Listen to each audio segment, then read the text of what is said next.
people who face burnout, they feel numb, they feel very disconnected. So it was also a process of going back to feeling human again, feeling feelings and sensations and emotions. So that was part of my journey. Yes, definitely people see the expat life and the career living and working abroad. Usually most people move abroad, expats, through work. So you find this new job, you're gonna live in this new amazing place. That was your dream life, your dream role, etc. And then you get there, maybe things are not as expected. You still don't have close friends. You don't know.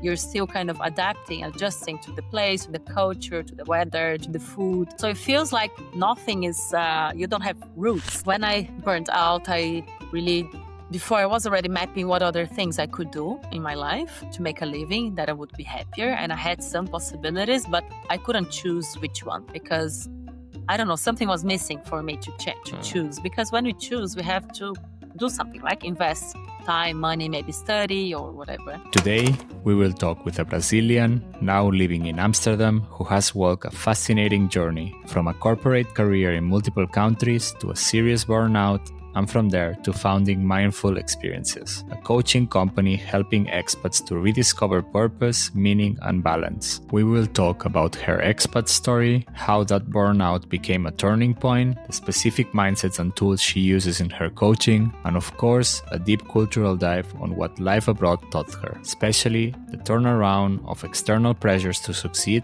to internal fulfillment. Today, on Expat Experts, Lara Ferreira. Let's start.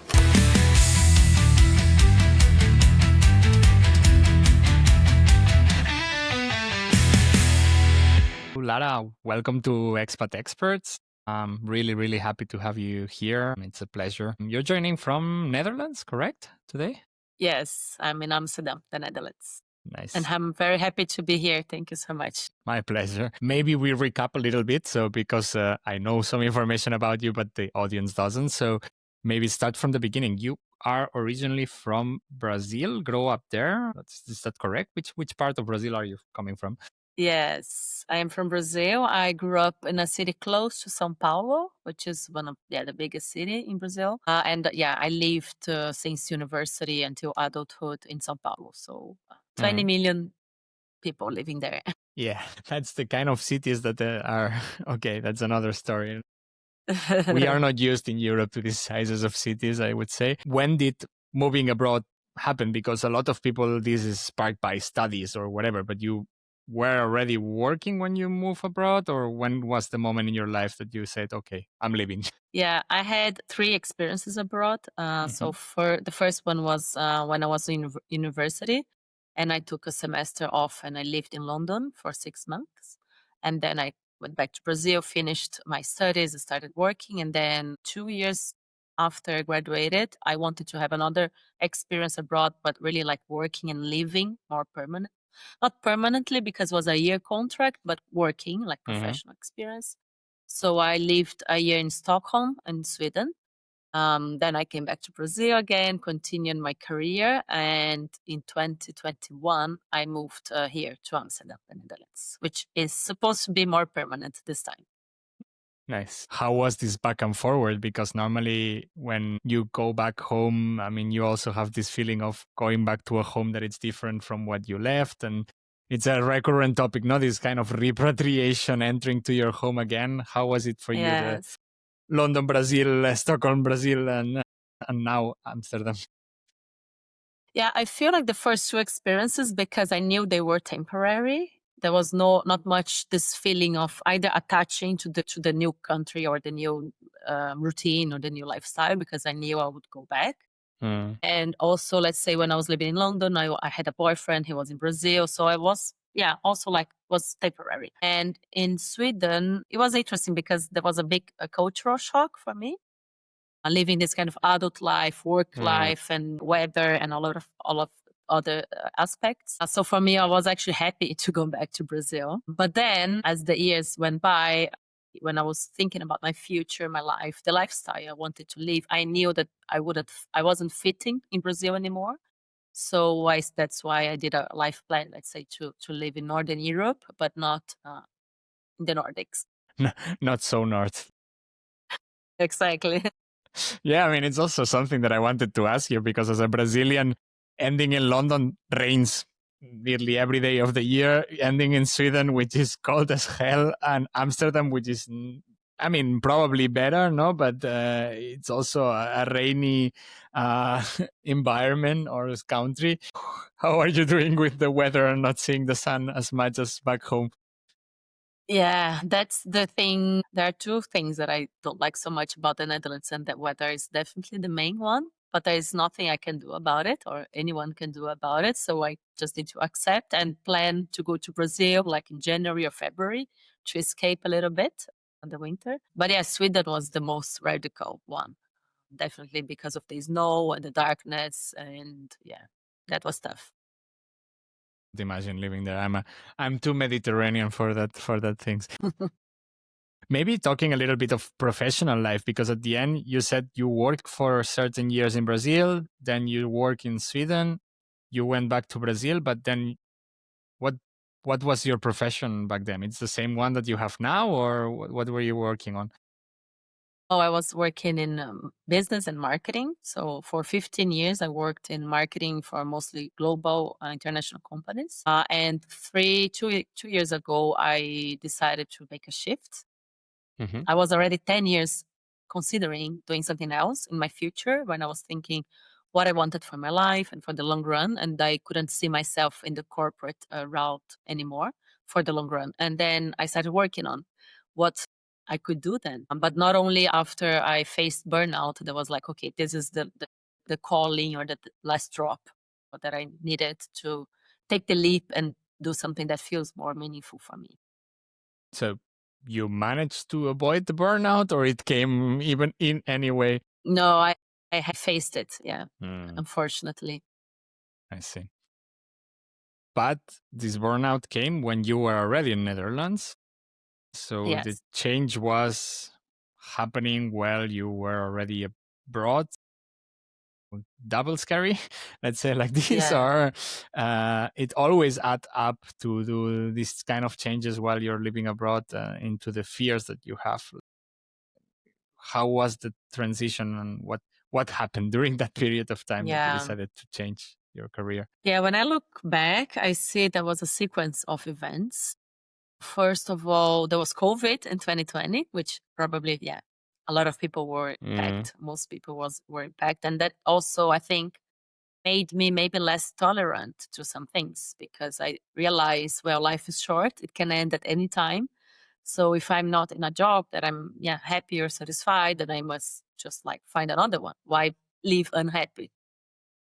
And on top of that, when I moved here, I was married, and then we were already in a crisis, and then eventually that led to a divorce. We had a bunny as a pet, and the bunny died a few months after as well. And then there was burnout from this work relation, and it was all together. So that was really, and it was during winter as well. Now that I realize it. mm, So I think it was a lot to take on over maybe the course of 2 years luckily, I had a very good network of friends, close friends. So that was really nice. My brother was also living in Germany, but it's kind of close by. So that was really good. I had a lot of support. And before I was already working on my wellness. So I knew, what to do, how to take better care of myself and my health. Once I left the workspace, then I could manage it better. But it was really, a lot of different factors that combined led to this. And as an expat, it's especially burnout in the sense of the laws, the regulation. You don't mm. know your rights. It's something new. Even like in Brazil, burnout is treated completely different. So I had no idea how to treat the situation and then treat myself. So it was very challenging. And that's why also now I really support expats who are going through burnout. So because I really understand, the struggles. Makes sense. I mean, at the end, it's also paperwork. For example, I was thinking on bureaucracy at that point of time, like creating something on your own, like visa processes, everything changes. No, I suppose. Like, I mean, from a perspective of a European citizen living in Europe, kind of it's easier. But when you are not a European and you decide to quit your job, which is probably related to the visa permit that you're having, What happens Well, in there? my case, I have Italian family background, so I have the Italian passport, so visa was not an issue for me.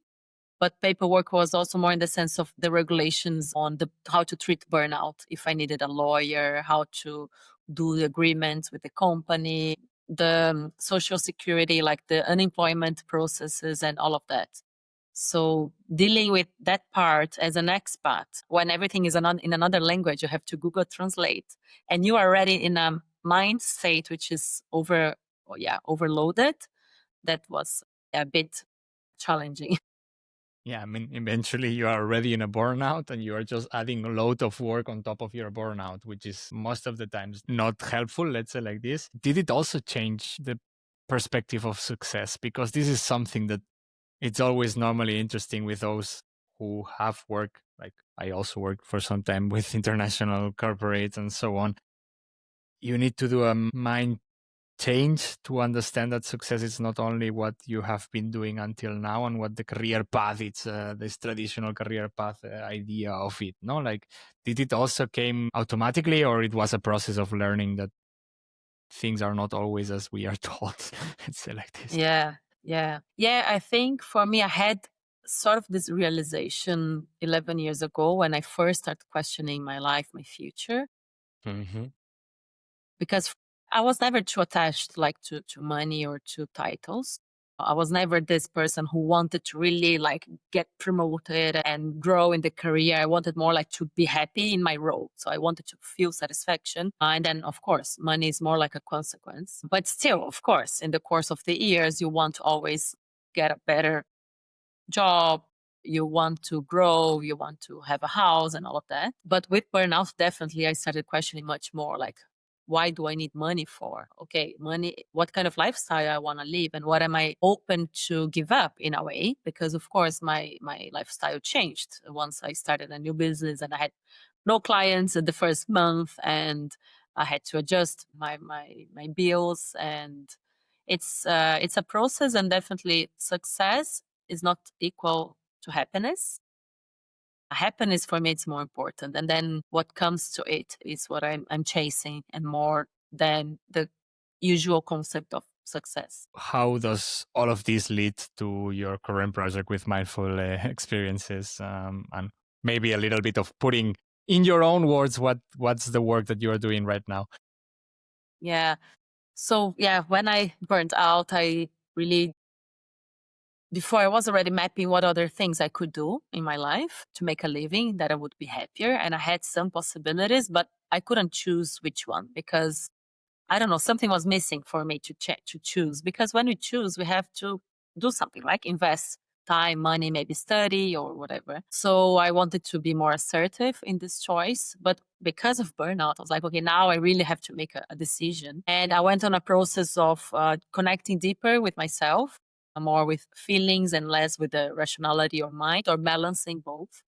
I did, of course, also coaching, but a lot of holistic treatments or ceremonies or rituals to go more into my body, into my feelings, my emotions, especially because often people who face burnout, they feel numb, they feel very disconnected. So it was also a process of going back to feeling human again, feeling feelings and sensations and emotions. So that was part of my journey. And then combined with coaching, I also did, for example, microdosing psilocybin, which is a plant medicine, which really helped me with getting more clear on all of those possibilities and what I wanted to choose, not from my mind and what looks good on paper or what pays better, but what I would feel more fulfilled, more satisfied. So that was a process which took maybe 6 months or more. And then I knew the direction. I knew I wanted to help people, support people with their mental health, with their overall wellness, with finding a career or a path that feels also better for them, as well as I want to influence workplaces to be a better place for people to work. So I'm not like against corporate or anything. So just that can be a better match, that can be more alignment between both parts. And for that, yeah, the environment has to be more open, more human, and the person also needs to be maybe more honest and vulnerable. So then we can see if there is a match. If both parts are just like pretending or using a lot of masks or everything looks fake, then you don't know if it is a good match or not. And then if you're not in alignment, you're just in an environment or in a role that is draining your energy in the long term, that can be very harmful for your nervous system. Do you work mainly with expat people in general, or with everyone? Mostly expats, because they really recognize themselves in my own journey of I am super stressed, I feel lost or stuck or not, I don't like what I'm doing, but I don't know what I'm gonna do or what I want or what I like, what is my purpose. So I really help them to get this clarity. Mm-hmm. And for companies, I also help them with trainings and workshop around stress management, burnout prevention, even offsites in a more mindful way. So I try to influence both sides so people can live a better life, work with something that feels more meaningful as well. Do you think that the expats also have this, I mean, from your experience and from the people that you work with, like this kind of pressure of like the chase of the dream life abroad when you live abroad, and you need to be looking for this perfection, not only from a professional level, but you need to scale up when you are living abroad? And I mean, maybe from your own experience, would you have treated the same burnout differently if you were still in Brazil than what you did in Netherlands? Yes, definitely people see the expat life and the career living and working abroad. Usually most people move abroad, expats, through work, and that is their main, then there's a lot of expectations and there is a lot of, it's like the main goal. So when that main pillar of their life, which is work, doesn't work as expected, there's a big frustration as well. And then the other pillars of our lives, which keep us moving or give us energy, they are not there often, especially when you're just like in the first year, for example. So you find this new job, you're gonna live in this new amazing place that was your dream life, your dream role, etc. And then you get there, maybe things are not as expected, but then maybe you don't have someone like a relationship to support you. You still don't have close friends. You don't know, you're still kind of adapting, adjusting to the place, to the culture, to the weather, to the food. So it feels like nothing is, you don't have roots. So it's really, that's what I see from many clients of mine, that there was a high expectation in terms of the career, of the job or the role or the company or the lifestyle. And then that is not met. And then there are not other pillars to support. So in my view, expats are even more prone to burnout than the local ones. I see. You work mainly with women or with both genders? I Or work with third? both genders. What I All do genders. sometimes, I host events that are all genders. Host events that are more directed to women sometimes, with dance and women's circle, more ceremonial related. I see. Cool. All right. I would say we can jump to the fast reply round. I mean, we talk a little bit about it, but the idea of this is knowing how life in Amsterdam, in your case, is for you without overthinking it a bit. So I would just ask you a couple of questions and maybe you can reply it whatever it is the reality for yourself, let's say like this. The first one that I have, it's talking about cultural adjustment. So, for example, this one thing that took you time to adapt when you arrived to Netherlands. Yeah, that's a good one. I think overall was mostly adapting to different seasons. Because in Brazil, we have, in Sao Paulo at least, more or less 2 seasons. It's like winter or summer. And what changes is that summer is super hot and it rains, and January, February specifically. And then winter is a bit colder, but 12 degrees, not so cold. And that's it. But we have like the days, they last more or less the same. We have the same fruits and, vegetables, and everything is available all year long, mostly. And it's sunny. So here I really feel the lack of sun from, usually October, November until March. So it's a long period of darkness. Yeah, absolutely. Cool. Second one that I have, it's social life. How do you usually meet friends? How do you describe the social life of Dutch people, for example? Yeah, well, for me, luckily, it's very easy to meet and connect with people. I'm a very social person. I really like, getting to know, and that's I think the main driver for me to want to live abroad and be open for different places and cultures, because I really like getting to know people and their story, their culture, and so on.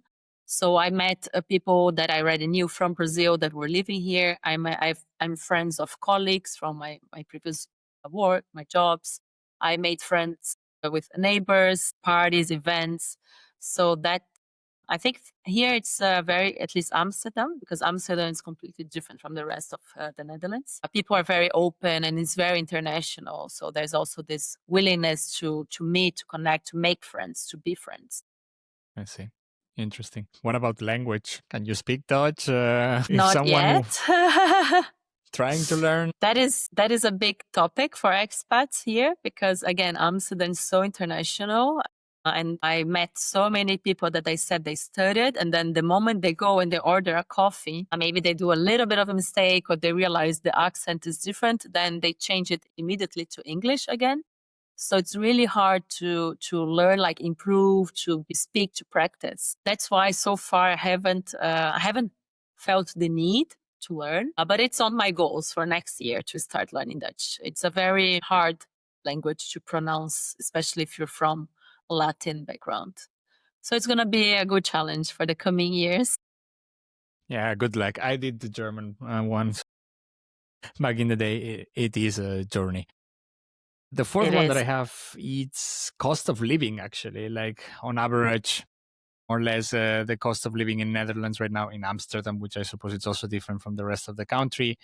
What is also surprisingly cheap, what is surprisingly expensive, for example. Well, here the house market is crazy. They don't have enough houses for the population in general. And then Amsterdam, because it's the biggest city and the most international, it's also the most expensive, especially because of expats, because then we have tax benefit. So usually our salary is a bit above the locals for the first 3 to 5 years at least. So that makes, yeah, let's say just the rent, it can be around 2000, 2500 in Amsterdam. So that means that the cost of living for one person, if you would live alone and pay the rent and all the housing costs on your own, can be easily between 3 to 5,000 euros per month. It's quite high. What is surprisingly cheap. So yeah, rent is the most expensive for sure. I don't think there's anything surprisingly cheap here. Maybe cheese, because it's the land of the cheese, but it's not super cheap, but it's affordable, very, very affordable. But I would say that cycling, it's something that it's for free in a way, and that can lead you to do a lot of other stuff. And in Amsterdam, there are a lot of nice things and places and beautiful places you can do for free as well. There's some museums, there are parks, cultural exhibition, a lot of cultural programs from the government or the municipality. So there's a lot you can do for free.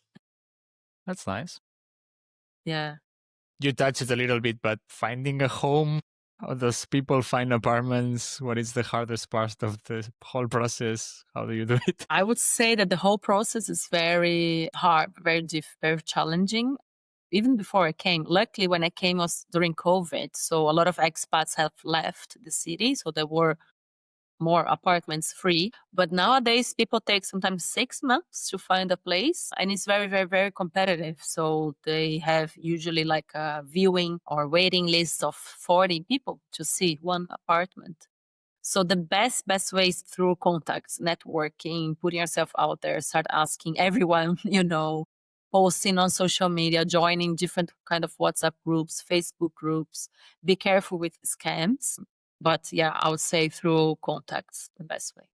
Nice. This next one, it's something that I know that it's kind of difficult, but what do you do to try to live like a local, let's say, like to try to blend into Dutch society? Well, I would say like to live like a local, the first thing is cycling, because it's really not only part of the culture, but it's really way better and easier to go everywhere. And that drives to other aspects. So for example, you have to adapt your clothing, even your style usually, because it has to be comfortable. Probably if you do your hair, it's going to get wet or messy when you get there. So you see that if you are overdressed or if you are with too like makeup and so on, you are not blending in, because the locals, they're very like low key in that sense.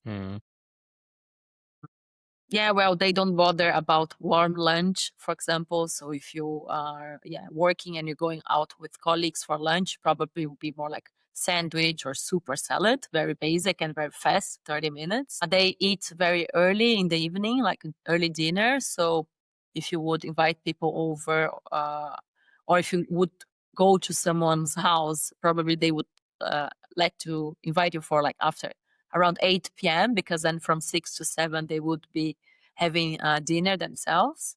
So this is interesting to know. And if you want to blend in, just complain about the weather and the prices. Which applies to a lot of countries.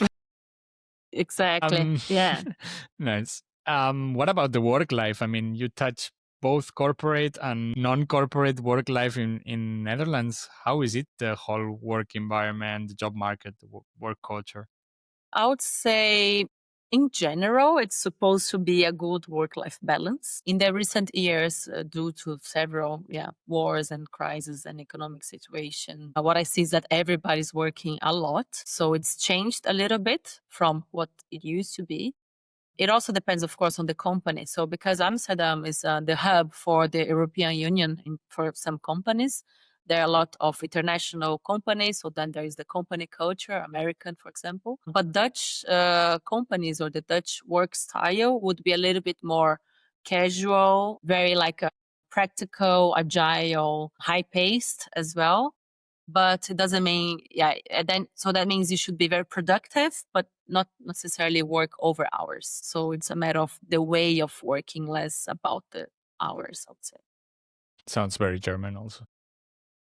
Yeah, I would say similar to German, but a little bit more with more fun on the way, more relaxed. Nice. The next point, I think you already touched it quite a couple of times, but getting around, transportation, best way to move around. Is it good, the system? It's not. Public transport is really good. You can go everywhere. And cycling, of course, because it's health and cheap. And a lot of people, they commute from other cities as well. So the train is also, it works fairly well. Although if you ask a Dutch person, they might say it doesn't work so well. They have more like higher standards in this sense, I guess. Yeah, but it's not so cheap. So for example, one trip in a bus or metro or tram would be around 2 to 3 euro. So both ways, 5 to 6 euros. But what about the healthcare? Does the system works? Is easy to access? There is quality of healthcare? Well, so that's the second thing that I dislike about the Netherlands. It's the healthcare. It's more about the way they face healthcare. They don't do preventive healthcare. So you never do blood tests or you never know how your health is unless you have something. So that's a different mindset from, at least from what I'm used to. The system is public, but you have to pay. So you pay around 140 euro per month. It's obliged. Everybody has to pay for it. You can choose which provider, but it's obliged. And as you're gonna use it, you pay partially also for the treatments or the consultation or medication up to a limit of around 400 euros a year. So if you need a surgery or anything, and then probably part of it will be charged, but then the rest, when it reaches this ceiling of 400 euro, then you don't pay anything else. So it's really good if you have something serious, because then the quality and the treatment, everything will be high quality. Mm-hmm. But for daily things, so then it's really, I personally do my health check in Brazil. Okay, interesting. What about, I mean, this is always normally not very good. Anywhere, bureaucracy, like dealing with paperwork, visas, work permits, so on, so on. I would say here is here in Sweden, I've only had good experiences. First of all, most of the places I need to call or sort out, they have someone that's like, you can do it in English. So that's amazing. Second of all, it's all digital. It's all clear. Also the steps and the systems and how to do it. There is even a WhatsApp from the government that you can message and you can ask kind of anything. So that's amazing. The only thing is that sometimes like the deadlines can be longer. So for example, when you arrive and you have to register in the city hall to get your ID, your number, your identification number, sometimes the queue for that is like 2 months. So that means, for the first 2 months, you can't really open a bank account or do a lot of other things. But rather than that, rather than the length, for me at least, the experience is quite good compared to other places that I know of. Yeah. Nice. Probably it's the first time that someone replies positively to this one, but good. I have two more. The next one, it's best and worst. So basically, what's the best thing about living in Netherlands and what's the worst thing about living in Netherlands? Well, the best for sure for me, it's being able to cycle. That combines with another one, which is safety. So being able to feel independent and safe and just be out and about without worrying so much. I think that's for me. Yeah, there's no price, nothing can pay for that, for this kind of peace of mind. And overall, their culture, I really like that they are like they're like organized, pragmatic, but they also really like to have fun, you know? So they like going to parties. It's very common to go to festivals and see people in their 60s having fun. So I like this balance of, you know, being responsible and following your words and things work properly, but also you have fun. You like to enjoy life. And what I like the least, the lack of sun and the healthcare system. Last one, top tip. If someone is planning to move to Netherlands, what is your one line advice, top recommendation? Well, be very aware of why you want to move to the Netherlands and the housing. Really be patient if you can plan ahead or if you can have someone hosting you for the first months, because it can be very, very stressful. And when you move, you have already a lot of things to sort out, and the housing is really the hardest one. Nice. Thanks a lot for the quick responses on all of these topics. I hope the audience will appreciate and get an overview of it. The next part that I want to propose, it's a mini game. I mean, I call it mini game, but at the end, it's just like a way to talk about the other things in a nicer way or in a faster way. I call this one finish the sentence. So basically, I would give you a prompt and then you can finish that sentence with whatever you have in your experience and what it's in your mind. First one that I have, it's the biggest lesson living abroad taught me is... Wow, the biggest lesson living abroad taught me is flexibility and adaptability.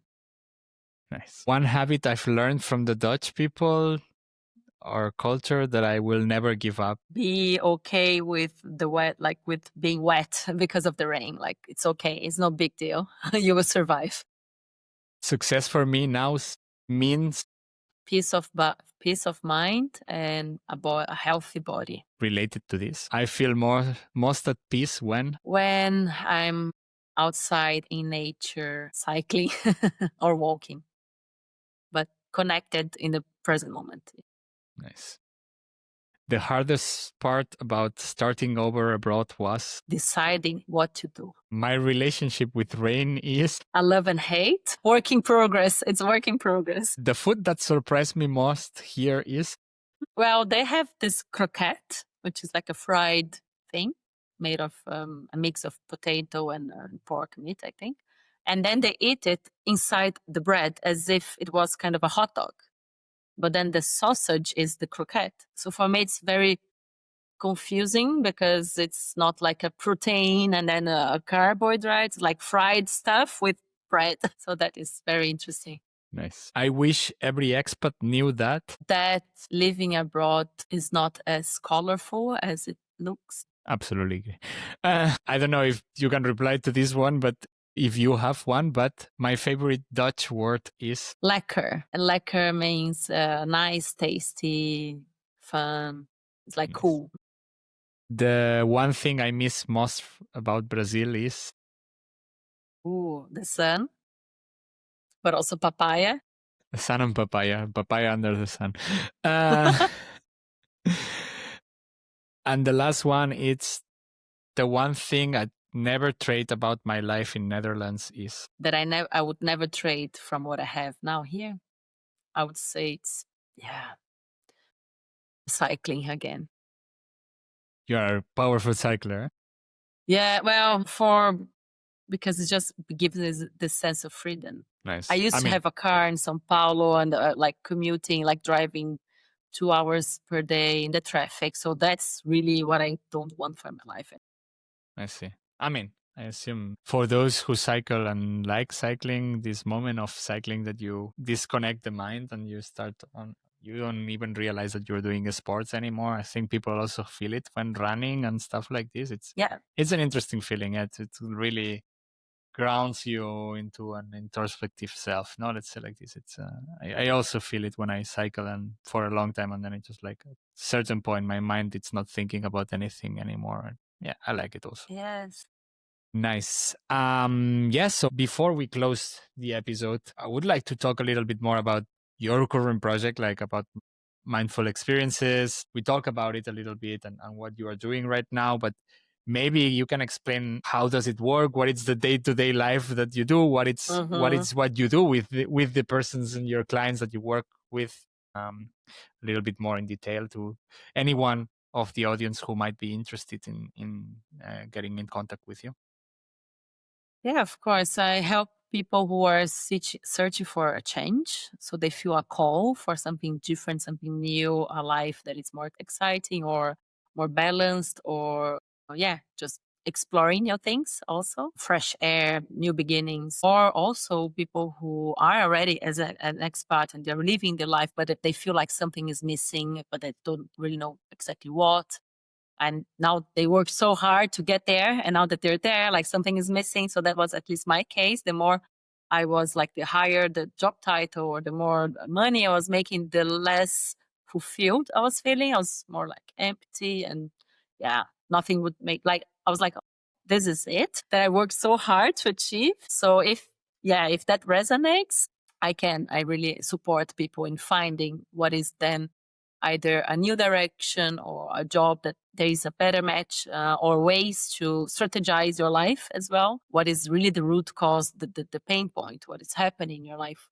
Because sometimes we feel like, oh, it's the place, it's the city, but it's not, So really understanding what is the issue and then what you want to do about it, what change, what is your desire, and then how to get there. That's when I also can help people with. I have a program for this specific. It's a journey because any change, it's a journey. So we need to, and you don't need to do it alone. So I can guide people in this journey following the 4 steps of my framework that I developed after my 10-year journey of seeking what to do, how, when. I created this process to make their lives easier. From a practical perspective, how does it work? Like you do online sessions, coaching, group, individual? How do you normally work with your clients? Yeah, I do mostly individual and online. So from anywhere. Once or twice a year, I do a group program as well to guide people on this specific journey that I mentioned to find more purposeful life and career and more job. And I also offer for companies, and I host events in Amsterdam. So it's on LinkedIn. If we connect, then you are able to see all that I do. Actually, that was my next question and probably the last one for today. Where can people connect with you? What is the best way of getting in contact with you? Yeah, you can connect on LinkedIn, Lara Ferreira, or you can also Google Lara Amsterdam Mindful Experiences, or on Instagram as well, Mindful Experiences. As always, the description will contain the links to contact Lara if you're interested. And of course, if you are passing through that moment of tension in your life between what it looks good and it feels good, let's say like this, and you are looking for a change, you know where to contact her. Lara, it has been a very, very nice conversation, a very inspiring one. I feel and I know that a lot of listeners will recognize themselves in the story, and probably they are passing through that moment. So I really, really appreciate that you joined the show today. Thanks a lot for joining Expat Experts. Thank you. I'm grateful, and thank you for having me. I also really enjoyed our conversation, and I hope some people also get something out of it and they can get inspired maybe to move to the Netherlands. And if you do, contact me. I want to send like big hugs to everyone listening in your audience. And thank you as well. Thanks. So yeah, to everyone listen, I hope you enjoyed the episode today. Don't forget to subscribe, leave a review, share this story with another expat who might be passing through the same or similar story as Lara. Of course, give some love to the social media of Lara and check out the profiles. Until next time, keep exploring, stay curious, and see you in the next episode of Expat Experts.